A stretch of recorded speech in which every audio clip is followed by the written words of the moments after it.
Bom, vamos lá então.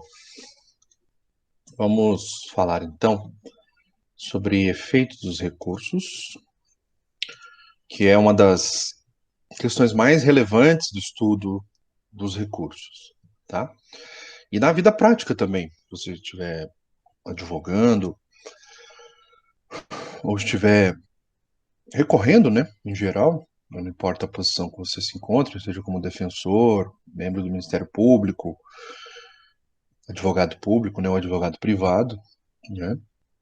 Também como juiz, porque nós vamos ver que os efeitos dos recursos afetam as decisões judiciais, né? Justamente esse é o propósito da gente falar dos efeitos dos recursos, em que medida os recursos são afetam, perdão, as decisões judiciais. Então, em que medida as decisões judiciais são afetadas pela interposição de recursos. Então, é disso que nós vamos tratar, ok? Então, como eu coloquei para vocês, o primeiro efeito, né, dos recursos é o que a gente se chama de efeito obstativo, né? Bom, também conhecido como efeito impeditivo. Quando se fala em recurso, né, efeito obstativo, a ideia aqui que você precisa mentalizar é, com a interposição de qualquer recurso, haverá um impedimento da coisa julgada, da formação da coisa julgada. Eu até brinco, né? O... Quando você está diante de uma decisão judicial, essa decisão judicial ela é provisória, provisória. Então, e ela vai manter essa situação de provisoriedade se você recorrer. Então, olha que interessante. Quando você interpõe um recurso, você está buscando a discussão daquela decisão judicial, se ela acertou ou se ela errou. Então, ah, quando você está recorrendo, você está impedindo que aquele caso se torne definitivo, que ocorra o trânsito em julgado. Então, quando se fala em efeito obstativo, né, nós estamos buscando evitar a preclusão. Então, é bastante interessante este fenômeno, né?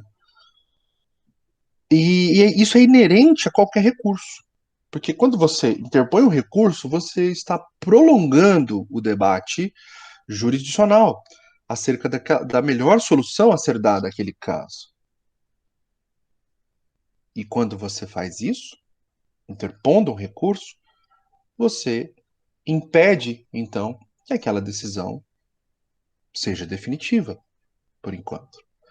Até a gente usa uma expressão sub judice. O caso está sub judice, está pendente de julgamento no tribunal.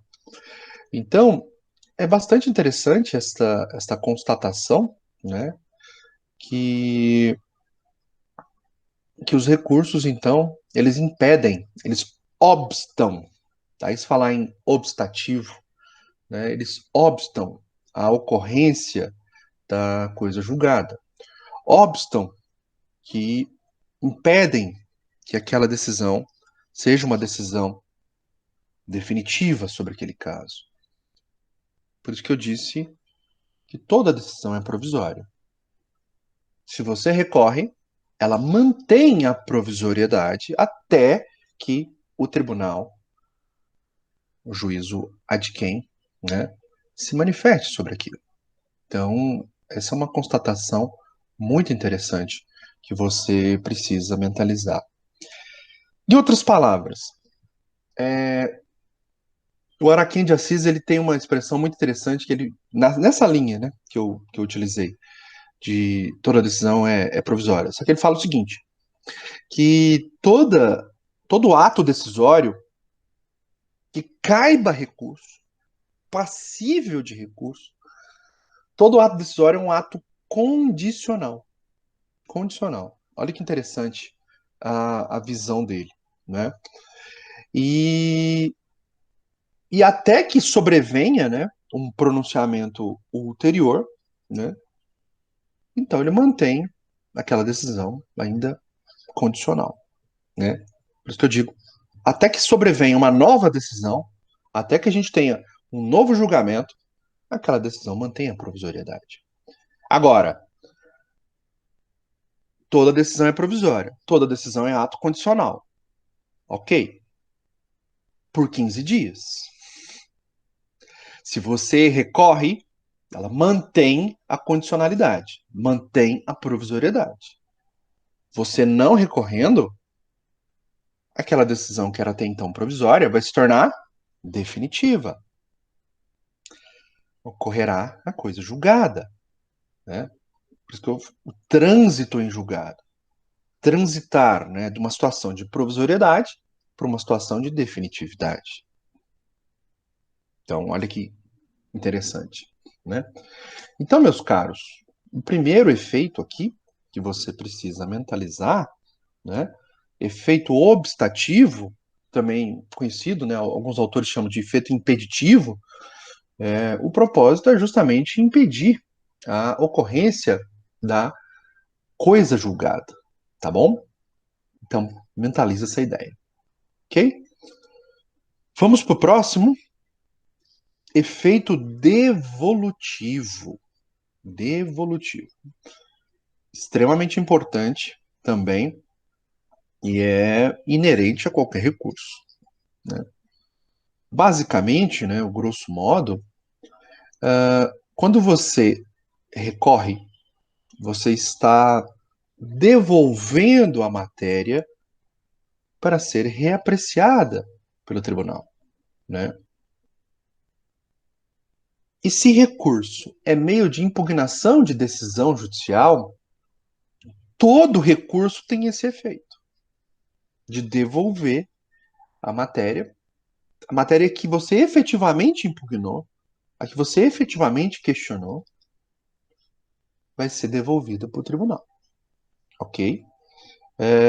Então, é interessante então você analisar, né, neste cotejo, né, que há então uma transferência com um efeito devolutivo.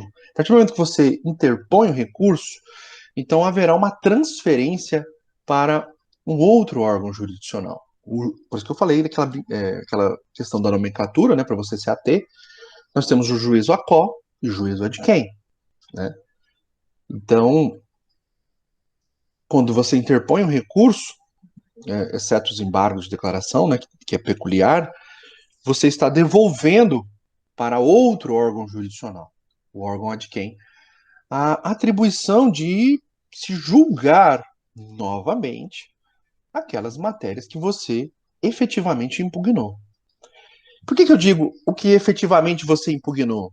Porque naquela teoria que nós falamos, né, do capítulo das sentenças, você dividir a sentença em capítulos, né, igual aquele exemplo que eu citei, do dano moral, dano estético, dano material, condenação em honorários, né, fixação de juros. Cada tema desse que eu estou te falando é um capítulo. E pode ser que em um capítulo você fique satisfeito, outro não. Um capítulo você queira rediscutir, outro não. Então, olha que interessante. O efeito devolutivo consiste, então, naquilo que efetivamente você questionou. E você vai devolver para o tribunal analisar só aquilo que você questionou. Tem até uma expressão latina muito interessante, chama tantum devolutum quantum appellatum. Ou seja, só se devolve ao tribunal aquilo que de fato você questionou. O tribunal só vai conhecer aquilo que você de fato impugnou. Essa é a regra. Nós vamos ver que tem exceções, né? Então, alguns autores, né, tendo em vista essa característica, até lembre-se do conceito de duplo grau de jurisdição, o direito a um duplo pronunciamento, que haja um pronunciamento sobre perante outro órgão jurisdicional,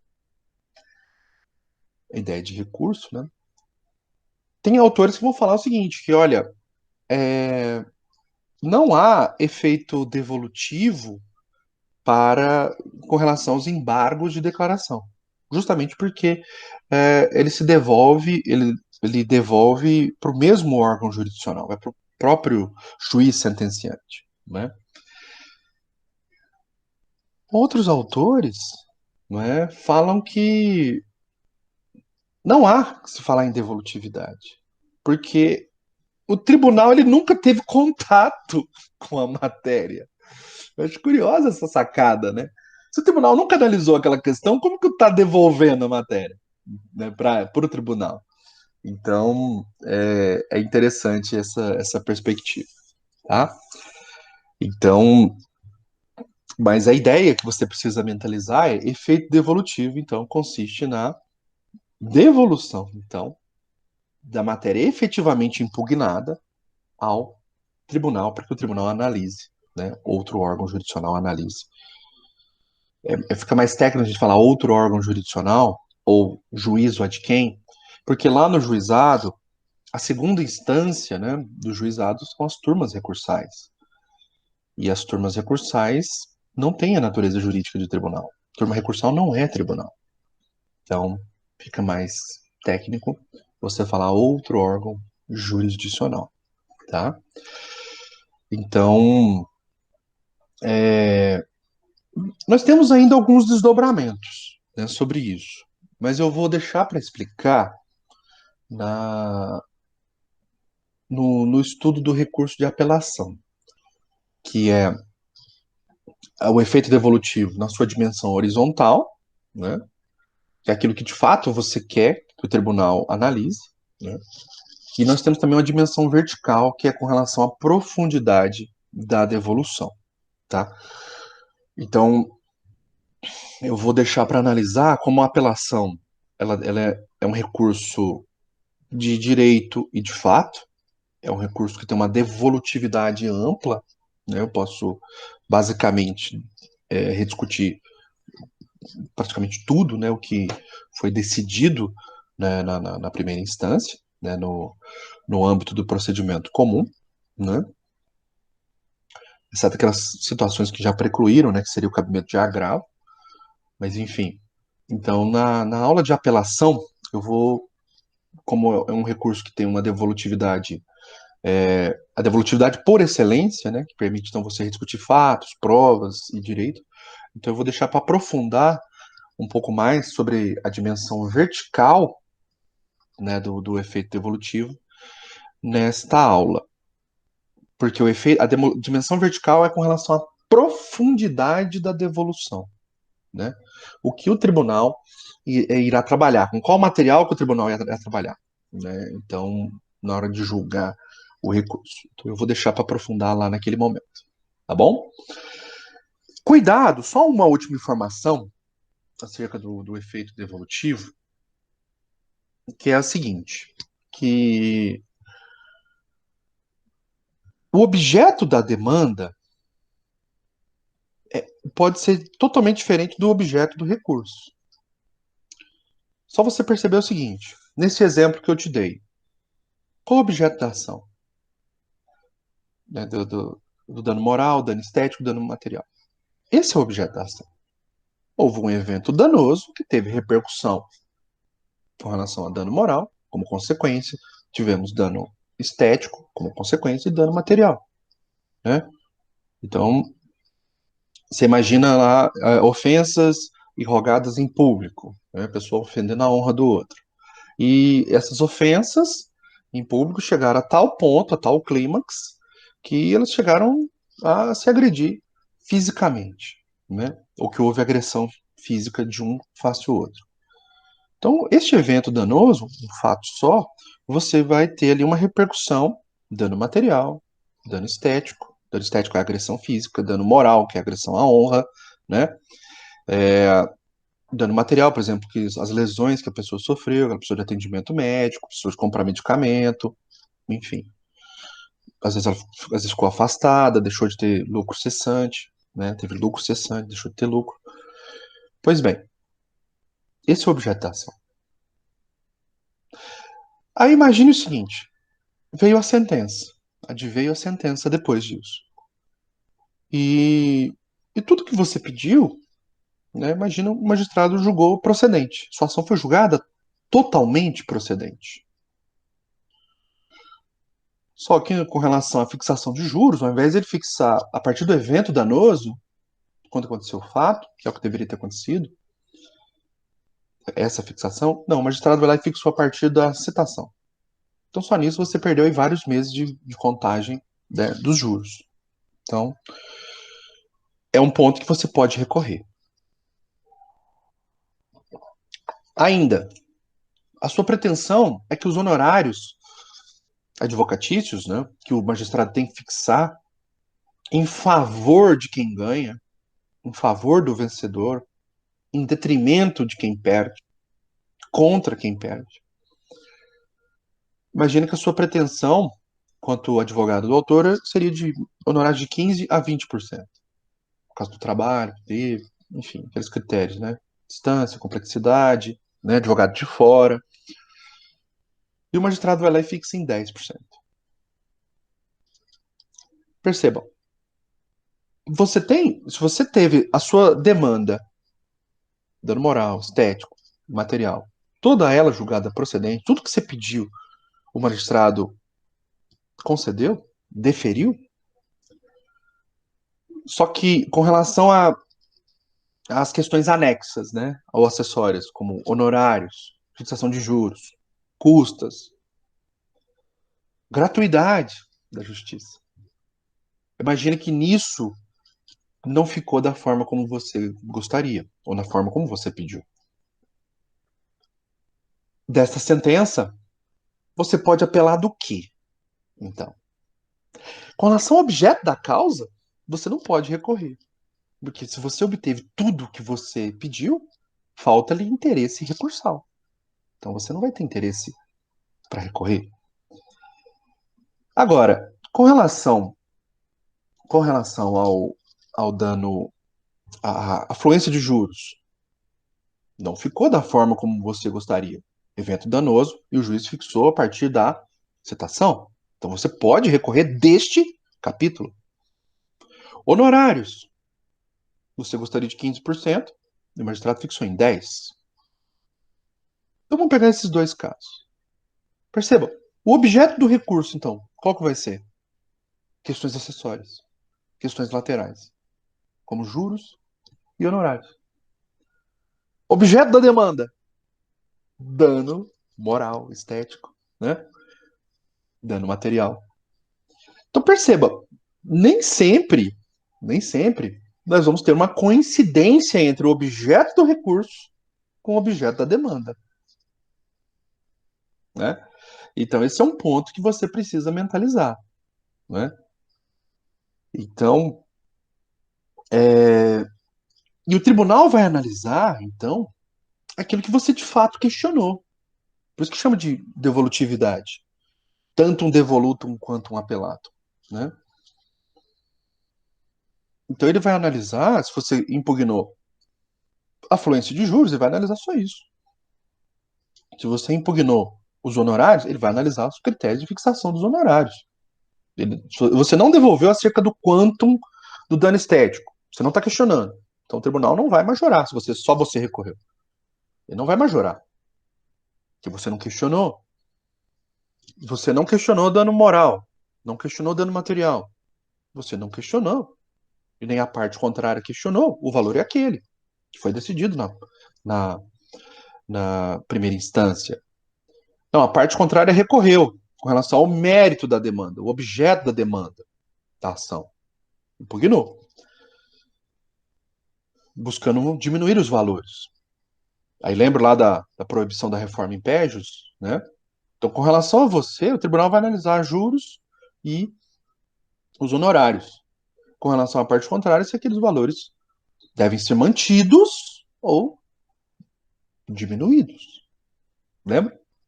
Então, olha, por isso que eu estou indo aos poucos, né, para a gente ir galgando mais passos. Por isso que eu vou deixar para falar da devolutividade horizontal, que é com relação à análise da profundidade, tá?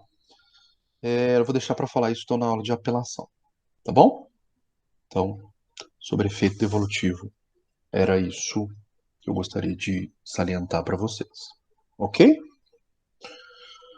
Próximo princípio, muito interessante, é o efeito suspensivo.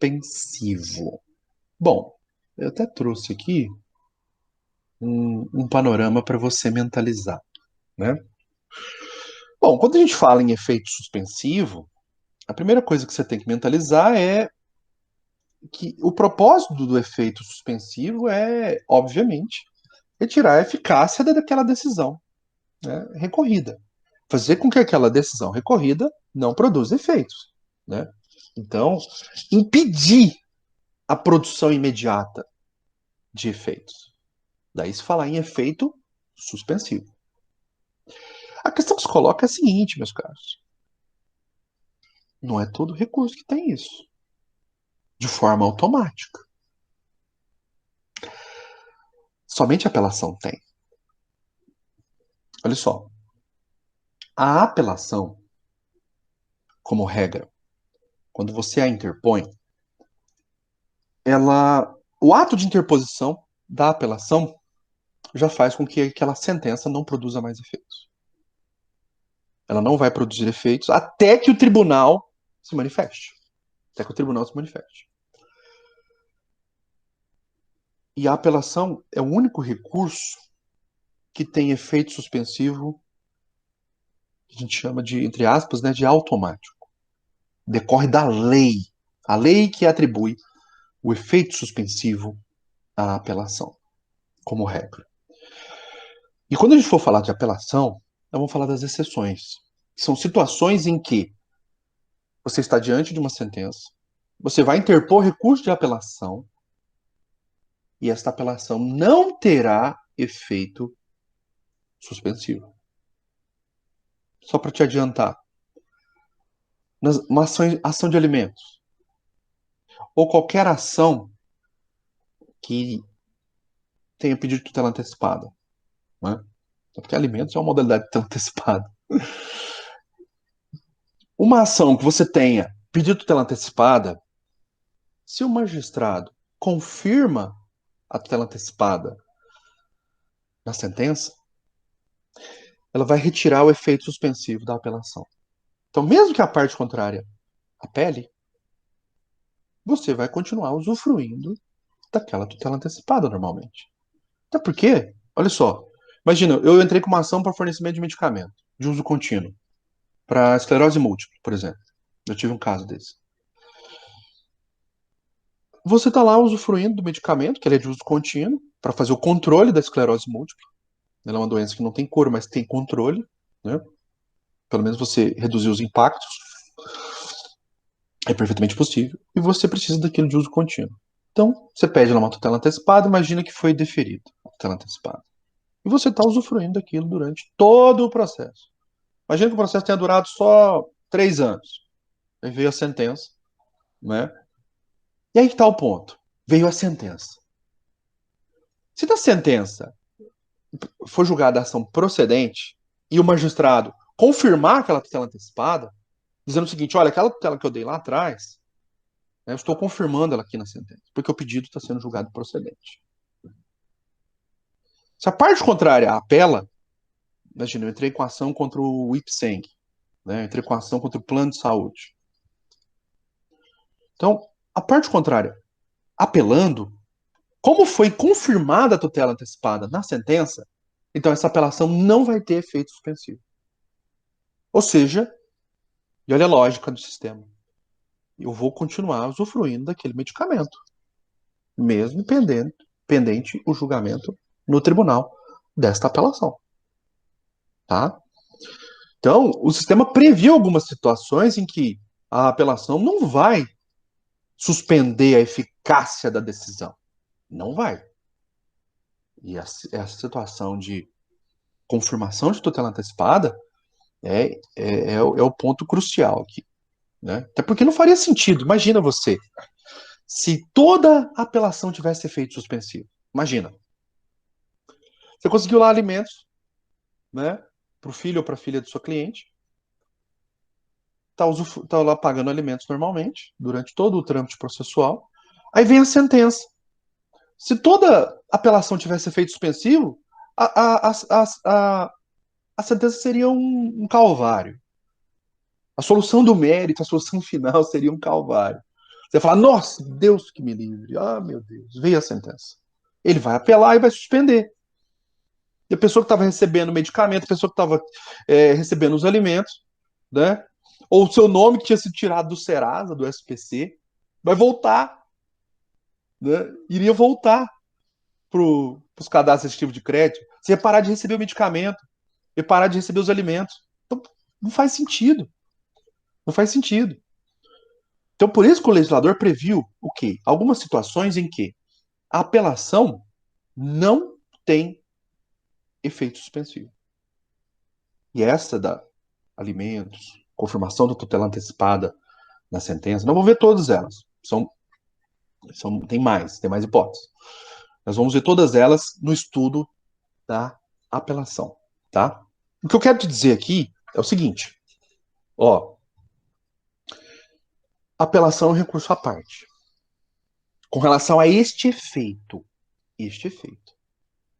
Porque como regra, a regra do sistema, porque lembra que nós falamos, são 9 recursos, 9 recursos. Desses 9 recursos, só a apelação tem efeito suspensivo automático. Só, né? Então, vamos falar dos embargos de declaração também, que ele é bem peculiar. Na aula de embargos eu falo sobre isso, tá? Mas, olha que curioso. Só a apelação tem um efeito suspensivo automático. Então, a regra na apelação é que interpôs o recurso, a sentença está suspensa. Até que o tribunal se manifeste. Essa é a ideia. Algumas situações excepcionais, como essa da tutela antecipada, né? Alimentos. Se for o caso, se essa sentença tivermos nessa sentença a confirmação de uma tutela antecipada, então, excepcionalmente, então, a apelação não suspenderá a sentença. Ou seja, se o objeto da sua ação era fornecimento de medicamento, vai continuar recebendo medicamento. Se era alimento, vai continuar recebendo alimento. Mandou tirar o seu nome do Serasa, seu nome vai continuar fora do Serasa, do SPC, né? Ok? Então, mentalize essa ideia. Os demais recursos, né? Recurso especial, recurso extraordinário, agravo de instrumento, os demais. O efeito suspensivo não é automático. Não. Eles não têm efeito suspensivo. Para que seja atribuído efeito suspensivo aos outros recursos, você tem que pedir para o juiz, convencer o juiz de que aquela situação precisa ser suspensa, né? Aquela decisão, perdão, precisa ter a sua eficácia suspensa. E olha que curioso, que interessante. O projeto do Código de Processo Civil que foi, né, apresentado no Senado, o projeto original dizia que todos os recursos não teriam efeito suspensivo automático. Todos, até a apelação. Nenhum teria. Todos os recursos teriam o efeito suspensivo que você teria que pedir para o magistrado. Que é o que a gente chama de ope iudices. Iudices, né? O ope iudices, então, é a regra do sistema. Do sistema.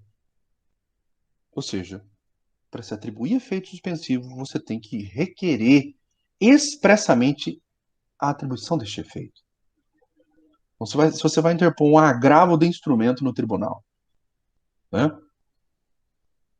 O juiz deferiu, por exemplo, uma desconsideração da pessoa jurídica. Você vai interpor um agravo de instrumento no tribunal. Você quer suspender essa decisão para não desconsiderar a pessoa jurídica? Você vai ter que pedir para o desembargador relator para ele atribuir esse efeito. Olha, o juiz aqui de primeiro grau deu uma tutela antecipada, né?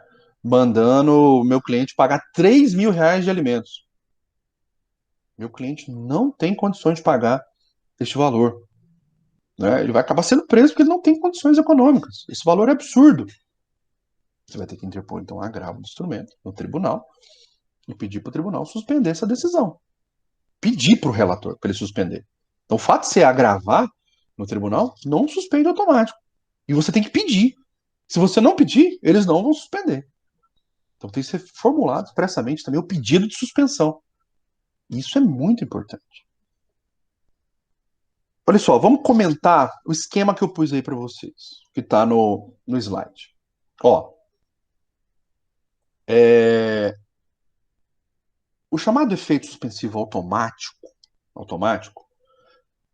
a doutrina chama de efeito suspensivo próprio, certo?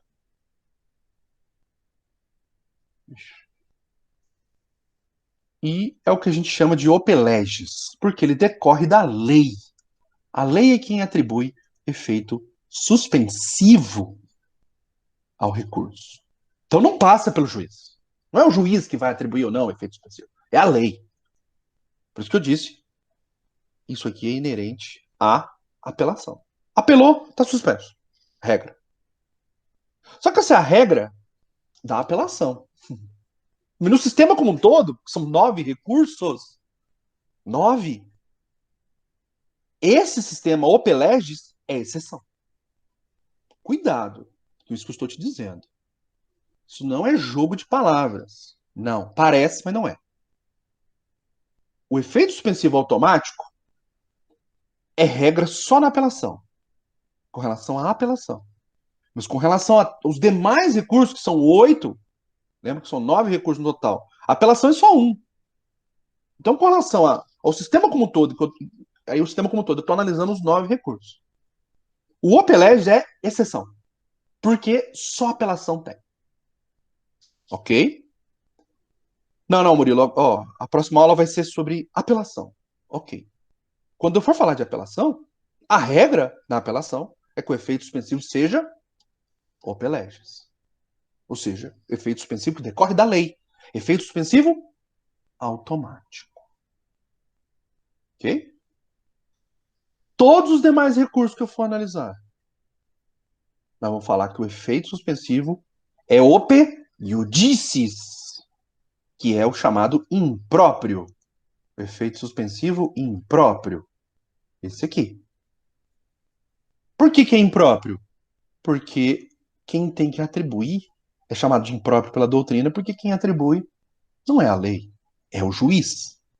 E ainda eu preciso convencê-lo de que aquela situação precisa ser suspensa. Há um perigo de dano irreparável, difícil reparação. Então eu tenho esse ônus argumentativo. Então, a doutrina chama isso de impróprio. Como ele precisa ser pedido, esse efeito suspensivo, ele precisa ser pedido, a parte que pede tem um ônus argumentativo de alegar que se aquela decisão continuar produzindo efeitos, ela vai causar um prejuízo para a parte contrária, um dano irreparável, difícil de reparação. Ok? Então, esse é um ponto de amarração muito importante que você precisa mentalizar. Tá bom? Então, cuidado. O iudices é regra geral do sistema. Regra geral do sistema. Tá? E o legis é exceção do sistema. Então, muito cuidado com essas considerações. Ah, é, eu estava falando do projeto. No projeto do código, né, quando ele foi apresentado no Senado, é, então a regra do sistema, né, a regra não, todo o sistema ia ser OP iudices. Não teríamos efeito suspensivo automático. Não teríamos. Aí que tá. Chegou na Câmara, vocês sabem, né? Sendo aprovado numa casa, vai para outra. Né?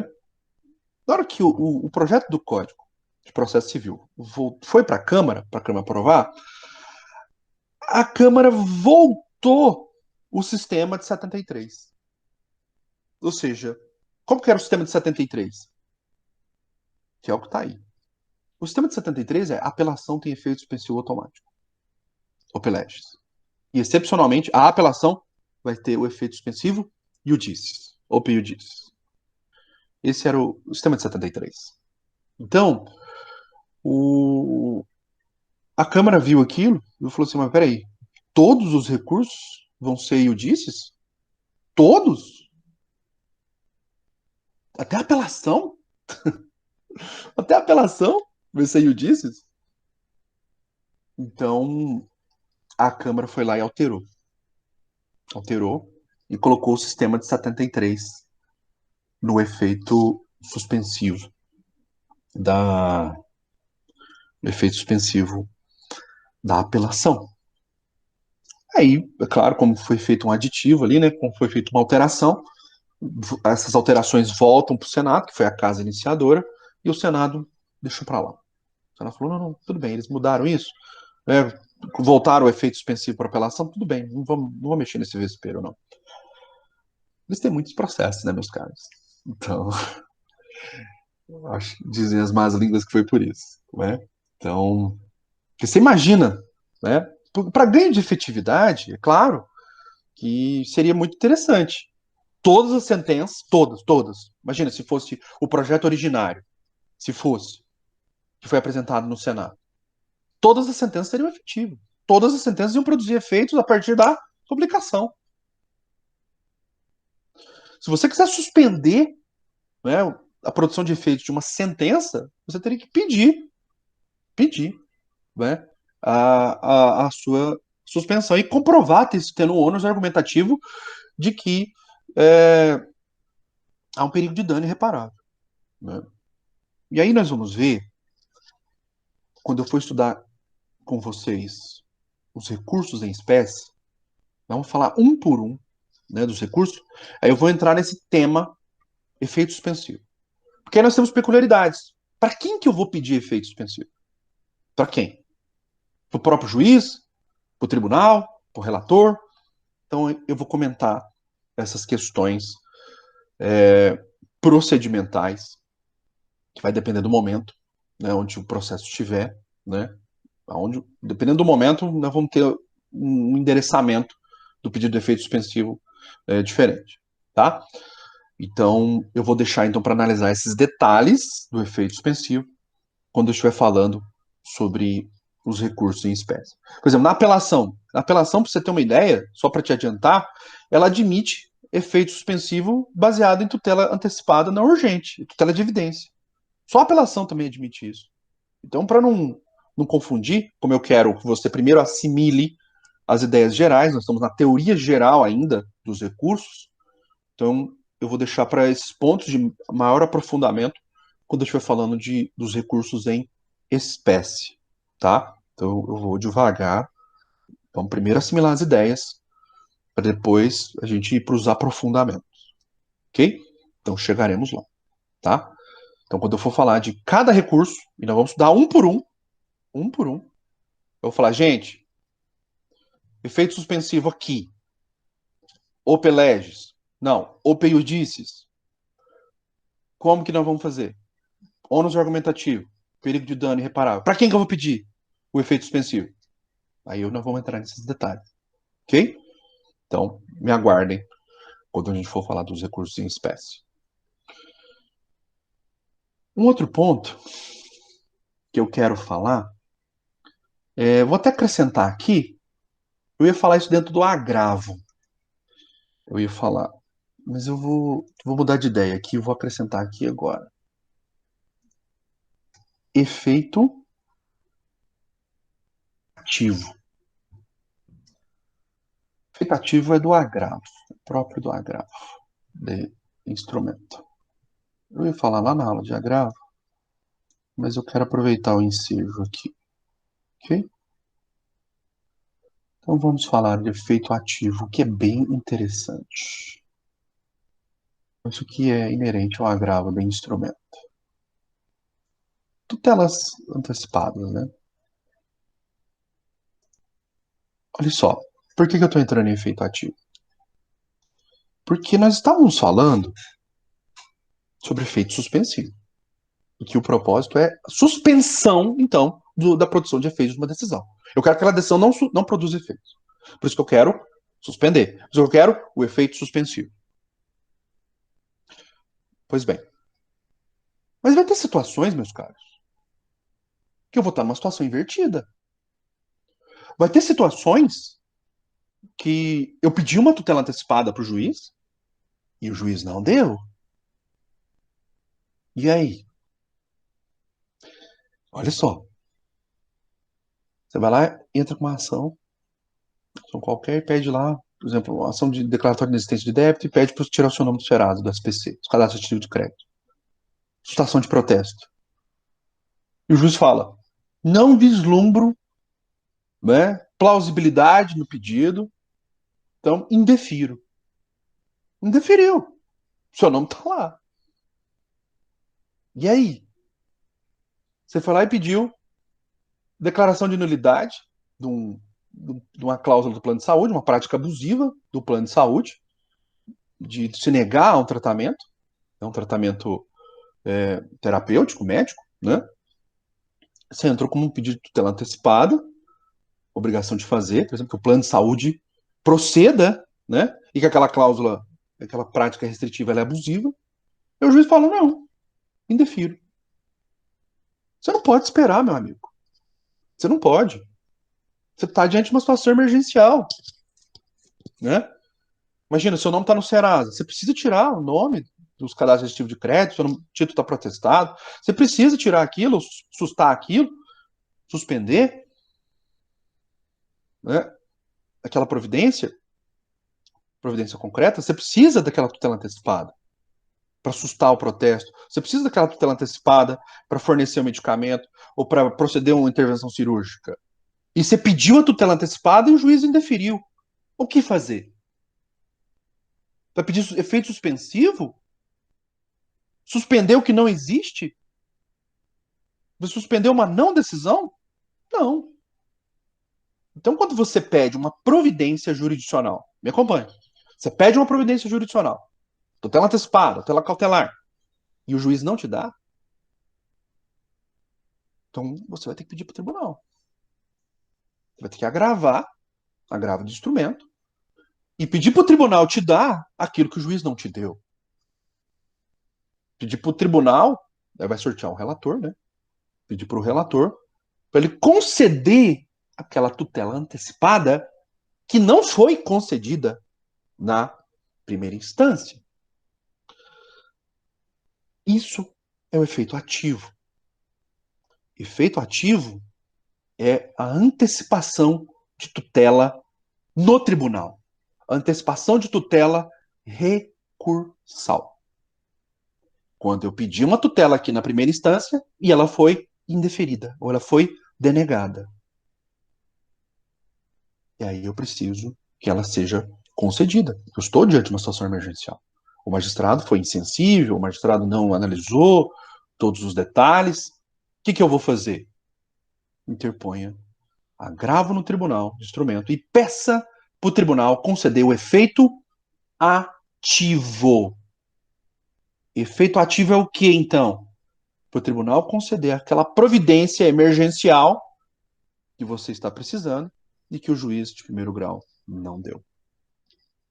Ok? Então percebam. Verso e anverso. O efeito suspensivo é um lado da moeda, o efeito ativo é o outro lado.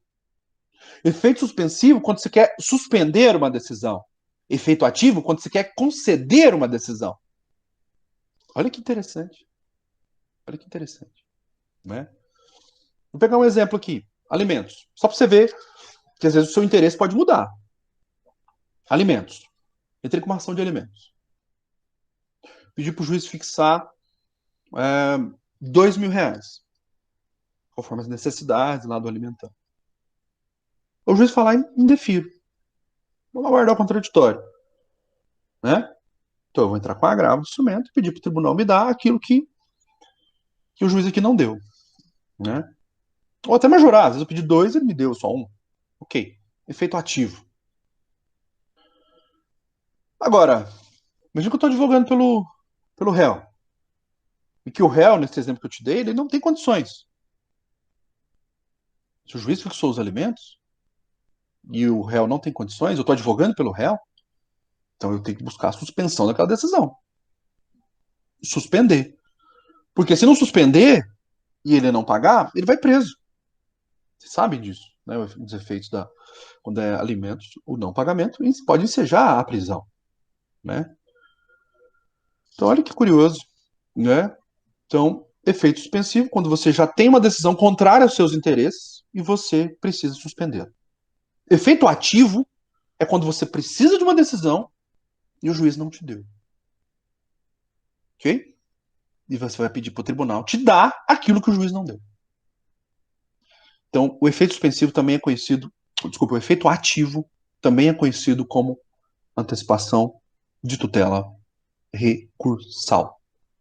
Tutela antecipada em tribunal. Ok? E nós vamos estudar as funções do relator, né? E é o relator quem concede o efeito suspensivo ou o efeito ativo, tá? É função do relator. Ok? Pegaram? Captaram? Próximo, efeito translativo. Bom, efeito translativo, o nome é complicado, né? Mas a ideia é bastante simples, né? Nós vimos que o efeito devolutivo afirma a ideia de que o tribunal só pode conhecer das matérias que sejam efetivamente devolvidas, efetivamente impugnadas. Que fora aquilo que não foi questionado, fora aquilo que não foi impugnado, o tribunal não pode pôr a mão, não pode analisar. Efeito devolutivo. Agora, a exceção é esse efeito aí, o translativo. Por quê? Nós temos matérias de ordem pública em que é possível que o tribunal analise de ofício, tendo pedido ou não tendo. É aí que está o ponto. O efeito translativo significa, então, a possibilidade do tribunal de conhecer matérias de ordem pública, mesmo que as partes não tenham falado. Uma nulidade absoluta. Ah, ninguém falou nada, mas o tribunal está vendo, né? Outro dia, uma amiga minha, advogada, me ligou, falou assim, Murilo, sabe um despacho no tribunal muito diferente, eu queria que você desse uma analisada para ver o que aconteceu. O despacho era o seguinte, o tribunal, né, quando foi pegar para analisar, o relator, né, foi para analisar o caso, né, a apelação, ele verificou uma nulidade lá na primeira instância. Uma nulidade absoluta, um cerceamento de defesa, né? E o tribunal, como ele não pode, ele tem que, como não foi a matéria questionada, ele verificou que nem o apelante, nem o apelado, ninguém falou nada dessa nulidade, né? Aí, para não ter a decisão surpresa, né, para não pegar ninguém de calça curta, né? É a proibição de decisão surpresa, que é um dos inerentes ao contraditório. O que o desembargador fez? Olha, manifestem as partes, os recorrentes, né, sobre uma nulidade tal, lá, que ele verificou. Olha que interessante. Aí eu li aquilo, eu falei assim, você tá por lado de quem? Ele falou, não, eu sou advogada do réu. Eu falei, então essa decisão vai te agradar, porque ele vai anular. Ele vai anular a sentença, porque é uma questão probatória, e vai determinar a produção da prova. Vai determinar a produção da prova. Então ele vai anular a sentença e vai devolver o processo lá para a primeira instância. Você vai ganhar tempo. Se você está pelo réu, né? Então para você é interessante. Se fosse o autor, eu falasse assim, tem uma má notícia para te dar.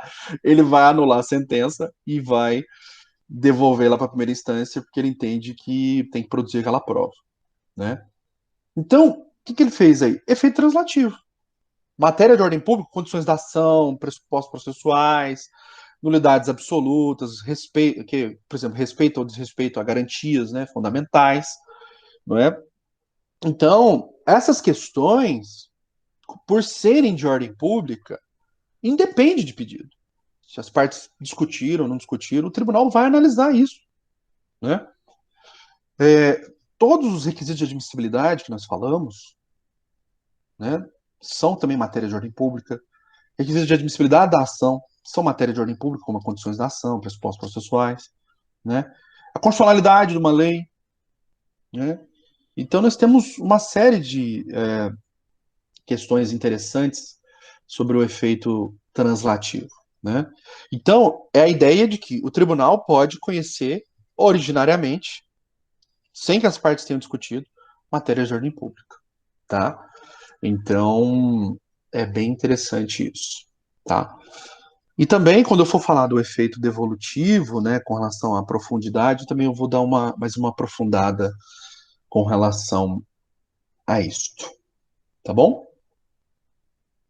Então, cuidado. O efeito translativo é, é a exceção do efeito devolutivo, tá? E a ideia é, então, a possibilidade do tribunal conhecer de matérias de ordem pública. Então, mas só tem que tomar o cuidado, então, nesse exemplo que eu até te dei, nesse caso concreto, de que se for alguma matéria que as partes não debateram, as partes não pediram, né? Então, para evitar a decisão surpresa, o tribunal precisa intimar as partes para que as partes se manifestem antes que o relator decida aquele caso, como foi esse exemplo aí que eu te contei, com um caso real aconteceu no ano passado. Ok? Então, próximo princípio. Regressivo. Efeito regressivo. Bom, a ideia aqui é bastante simples. Regressivo. O que é regressivo? Vem de regredir. Nada mais é o efeito regressivo que a possibilidade do, do decisor, daquele que decidiu, de voltar atrás. É o efeito retratação. Possibilidade de retratação. Até contei para vocês, né, que nos agravos, né, é possível a retratação, né, quando eu estava falando lá dos sucedâneos. Então, isso, essa retratação, a possibilidade que o juiz tem, né, ou o tribunal tem de voltar atrás, é o que a gente chama de efeito regressivo. Associa a ideia, regressivo vem de regredir. O que é regredir? Né? Involuir, voltar atrás, né? Um estado anterior. Então, esta é a ideia. Eu trouxe aqui um esquema para vocês sobre as hipóteses, né? As situações que nós temos de efeito regressivo. Então, não são todas, não é qualquer recurso que tem efeito regressivo. Pra você ter uma ideia, olha aí a apelação que eu coloquei para vocês. Só nesses casos a apelação vai ter efeito regressivo. Fora desses casos, né, o juiz julgou o mérito normalmente, com atividade probatória, amplo contraditório, ampla defesa, né, e julgou o mérito. Ah, julgou contra os meus interesses. Não cabe efeito regressivo. O juiz não tem a prerrogativa de voltar atrás. Ele só vai ter prerrogativa de voltar atrás nos casos. Não vê isso no estudo da apelação, tá? Então, nos casos que ele indeferia a petição inicial, porque está previsto no artigo 331. Então, no caso de extinção do processo sem exame do mérito, que é quando ele extingue o processo por uma questão formal, então é possível você pedir para ele voltar atrás, se retratar, ok? Porque está previsto no 485, parágrafo 7º, eu coloquei para vocês. Ainda, no caso de improcedência liminar do pedido. O que são os casos de procedência liminar do pedido? Lembrem-se, que é quando a ação proposta está indo contra um precedente vinculante. Então, nós temos um precedente vinculante, né, por exemplo, do STJ ou do STF, e a ação que está sendo proposta vai, né, de encontro, né, com a. Vai radicalmente contrária ao que está dito no precedente vinculante. Casos como este, então, o juiz ele não precisa mandar citar, abrir ampla defesa, contraditório, né, atividade probatória, não. Ele já vai dar uma sentença liminar. O que é liminar? Não vamos sequer ouvir o réu. Por isso que liminar é uma decisão contra o momento, né? Então, antes de ouvir o réu. Então, não precisamos nem ouvir o réu. Nós já vamos dar uma sentença liminar de improcedência. Improcedência. E o juiz está dizendo assim, vai dizer o quê? Esta ação está indo contra o precedente vinculante tal. Neste caso, sim, cabe o efeito regressivo. Você pode pedir para o juiz se retratar em 5 dias. Ok? Então, no estudo da apelação, nós vamos ver isso, que tem todo um procedimento. Né? Se ele se retratar, né, a ação volta a tramitar normal. Se ele não se retratar, aí nós vamos citar o réu, para que o réu oferte as contra-razões ao recurso de apelação interposto. Falaremos isso na aula de apelação. Agravo do instrumento, né? Aliás, o efeito regressivo, né, ele ocorre demais no agravo. Ele é próprio dos agravos, né? Então, o magistrado, concedendo ou não concedendo uma tutela antecipada, que é uma decisão interlocutória, você pode ir lá e pedir para ele se retratar, apresentando ali suas razões, né, admitindo ou não admitindo um litisconsórcio, uma intervenção de terceiros, né, uma desconsideração da pessoa jurídica. Você pode pôr agravo direto ou pedir para ele se retratar, né? Então, e tem a questão da comunicação, né? A comunicação da interposição do agravo justamente para verificar se o juiz se retrata. Nós vamos estudar isso em agravo de instrumento. Então, é próprio das decisões interlocutórias, que são impugnáveis por agravo de instrumento, é próprio que a gente tenha o efeito regressivo, ou seja, a possibilidade de você pedir para o juiz voltar atrás, tá? O agravo interno também, porque o agravo interno, ele é cabível quando? O agravo interno, ele é cabível da decisão monocrática do relator. O que significa isso? Nós não tivemos o julgamento colegiado por um relator, revisor e vogal. Não foi um julgamento colegiado. Foi uma decisão singular. Foi uma decisão solitária do relator. O relator decidiu sozinho. Sozinho.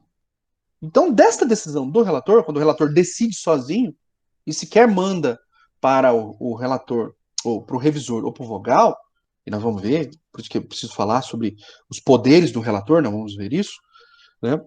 Caso isso aconteça, o relator decida sozinho, cabe um agravo interno. Da decisão monocrática do relator, cabe agravo interno. E cabe também pedido de reconsideração. Ok? Também conhecido como efeito regressivo, tá? E nós vamos ver também no estudo do recurso especial, no estudo do recurso extraordinário, né? Nós vamos ter os recursos especiais extraordinários normais e os repetitivos. Só nos casos dos repetitivos, que visa formar um precedente vinculante, nós vamos ver isso. Só nesses casos é que cabe o efeito regressivo, a retratação, tá bom? Então, tudo isso nós veremos quando do estudo em específico de cada recurso. Perfeito? O outro princípio, vamos prosseguir aqui, substitutivo. Substitutivo, estamos acabando. Bom, a ideia de substitutivo, né, do efeito substitutivo é o seguinte, com a procedência, desculpe, com o provimento do recurso, né, se o recurso for provido pelo tribunal, né, o tribunal vai proferir uma decisão. Quando o tribunal julga, né, o recurso, ele vai proferir uma decisão. Então, se o tribunal reforma aquela decisão, por exemplo, né, ele foi condenado a pagar 100 mil reais de dano moral. E eu apelei para o tribunal. O tribunal baixou esse valor para 20 mil. A decisão do tribunal vai substituir a decisão de primeira instância. Então, a decisão do juízo ad quem substitui a decisão do juízo a quo. Né? Então, o efeito substitutivo, então, olha o nome, substitutivo, afirma, então, a ideia de que a decisão advinda, né, dessa interposição desse recurso vai substituir a decisão questionada. O sistema é hierarquizado e vai valer, então, a decisão da instância superior. Tá? Mas olha só que interessante. Nós temos algumas situações em que não vai haver o efeito substitutivo. Ou seja, não vai haver a substituição da decisão. Vai manter a decisão originária, a decisão impugnada. Tá? Então, eu trouxe um esquema aqui para a gente analisar os casos de não ocorrência, então, como você pode ver aí, não ocorrência do efeito substitutivo, tá? Então, vamos comentar essas hipóteses aí que eu coloquei para vocês. Bom, recurso, se o recurso for inadmitido. Ora, por uma questão óbvia, né? Nós sabemos que toda interposição de recurso ela é condicionada ao preenchimento dos requisitos de admissibilidade, é o que nós vimos na aula passada. Então, meus caros, não há a substituição, uma vez que o recurso sequer foi admitido, né? Não teve aptidão, né? Não foi apto para discutir o mérito. Se ele sequer foi apto a discutir o mérito, lembra que nós até falamos, né, que quando você não preenche o requisito de admissibilidade, seu recurso é não conhecido. Então, se ele sequer foi conhecido, eles nem leram. Se eles nem leram, ou seja, o seu recurso foi inidôneo, não foi idôneo para questionar aquela decisão. Então, vai manter o quê? A decisão originária. Ok? Exercício de lógica, né? Agora, se o seu recurso for admitido, nós falamos que ele tem um nome técnico, né? Se o recurso é admitido, o tribunal vai falar o seguinte: o recurso foi conhecido. Ou então eles podem usar na primeira pessoa, eles falam o seguinte: conheço do recurso. Certo? Só que nós vimos que uma coisa é a análise da admissibilidade, outra coisa é a análise do mérito. Então, todo recurso nós vamos ter o juízo de admissibilidade, preenchimento de requisitos formais,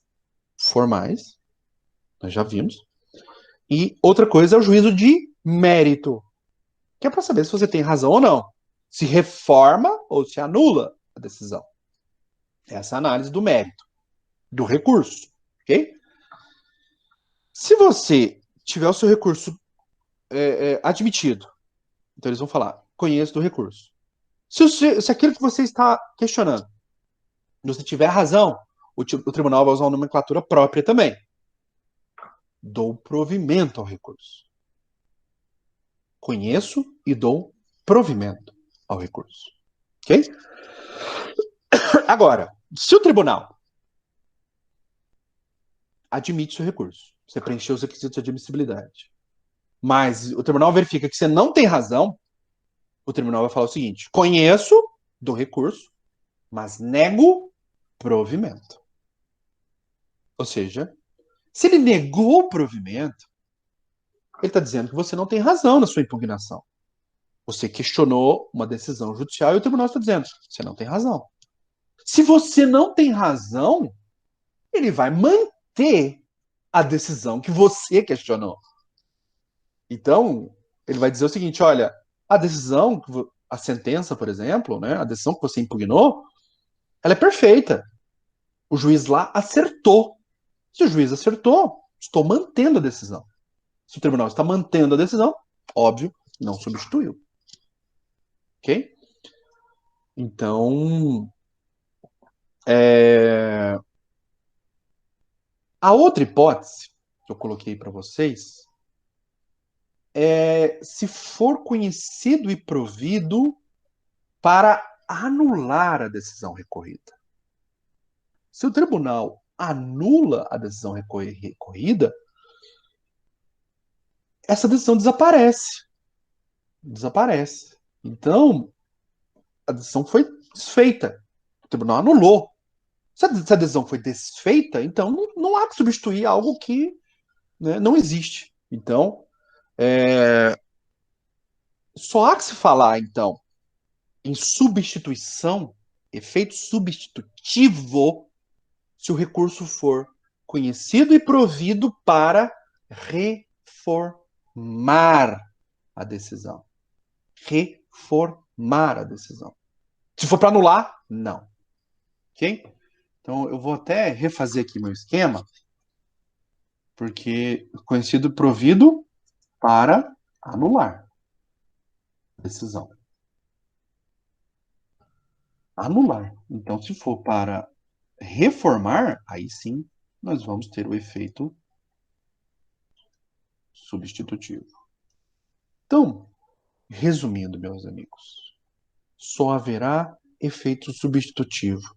Ou seja, a decisão do tribunal substitui a decisão impugnada. A decisão do órgão ad quem substitui a decisão do órgão ad quo só se o recurso for conhecido, ou seja, admitido, e provido para reformar. Porque quando o tribunal reforma a decisão, então ele está dizendo o quê para o juiz de primeiro grau? Sua decisão está equivocada. A decisão correta é essa aqui. Então é essa aqui que está valendo. Então imagina lá, quando eu não pagar 100 mil e eu recorro para majorar isso para 200, e o tribunal me dá razão. Então o tribunal vai dizer o quê para o juiz de primeiro grau? Olha, essa decisão de 100 mil reais é equivocada, o que vale é a nossa aqui, que é de 200. Então estamos reformando a decisão, a sentença, para dar provimento ao recurso para majorar. Majorar para 200. Então, olha que interessante. Então, só substitui quando houver a reforma. Tá? A palavra reforma com substituição, né? Casa, né? Casa. Tudo bem, meus caros? E para a gente ter a aula de hoje, aula temática, né? Eu vou encerrar assim que eu explicar esse princípio, tá bom? Para a gente manter uma sequência, tá? Pra não entrar, às vezes, num próximo assunto e ter que interromper no meio do caminho. Então, eu vou explicar esse último princípio e aí vou me dar por satisfeito por hoje, tá? Porque não é pouca coisa isso que nós falamos, né? Muita coisa, muita informação. Pois bem, o último efeito aqui, que é o chamado efeito expansivo. Expansivo. Bom, a ideia de efeito expansivo é a seguinte: então, você está diante de uma impugnação por meio de um recurso, e este recurso não ficar restrito ao que foi dito, não ficar restrito à pessoa que interpôs o recurso. Então, o efeito expansivo é uma prerrogativa que alguns recursos têm, algumas situações têm, e nós vamos aprofundar isso no estudo de cada recurso, de expandir, né, os limites, ultrapassar os limites do que foi impugnado, de ir além do que foi questionado. Eu não vou falar do expansivo objetivo e do expansivo subjetivo. O subjetivo é bem tranquilo, bem tranquilo. Até trouxe aqui um esquema. O objetivo, eu quero trabalhar isso numa outra oportunidade, tá? Então, no objetivo, nós vamos falar que você questionou uma decisão recorrida, mas o tribunal expandiu aquilo para outros debates, para outros capítulos, ou para outras questões que tenham conexão com aquilo, que tenham relação de prejudicialidade com aquele ponto debatido, tá? É como se fosse o tribunal falar o seguinte: olha, você questionou esse ponto, mas peraí, para eu analisar esse ponto que você está questionando, eu preciso analisar outros dois, três pontos que o senhor ou a senhora não questionou, e você não questionou, ok? Então, isso é chamado de objetivo com relação ao objeto do recurso. E nós temos o subjetivo, que é a extensão dos efeitos do recurso para quem não recorreu. Pra você ter uma ideia, vocês viram lá em Direito das Obrigações, né? Nós temos as obrigações solidárias. Se um devedor solidário foi condenado, se houve uma condenação, né, dos devedores solidários, você tem lá 3 devedores, todos eles solidários, mas só um deles recorre. O recurso deste que apelou vai estender os efeitos para os demais, né? No litisconsórcio, mesma coisa, né? O litisconsórcio unitário. Unitário é aquele litisconsórcio que a decisão precisa ser uniforme para todos. Se a decisão tem que ser a mesma para todos, e só um recorre, o recurso deste que de fato apelou, o recurso deste que de fato foi lá e questionou a decisão judicial, vai estender para os demais. Estende, aproveita para os demais. Ok? Então, efeito carona, né? O efeito expansivo é um efeito carona, né? Então, o recurso de um aproveita para o outro. Se for para beneficiar, tá bom? É bem interessante isso, tá? Então, quando eu for falar sobre apelação, eu vou, eu vou dar uma aprofundada nisso. Tá bom, meus caros? Ok? Então, era isso que eu tinha para tratar com vocês. Vocês têm alguma dúvida? Estou ao dispor. Se não tiverem, eu vou fazer a chamada e liberá-los. Né?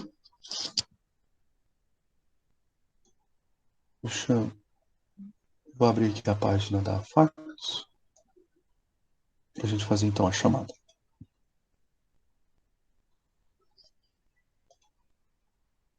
Chama os colegas aí.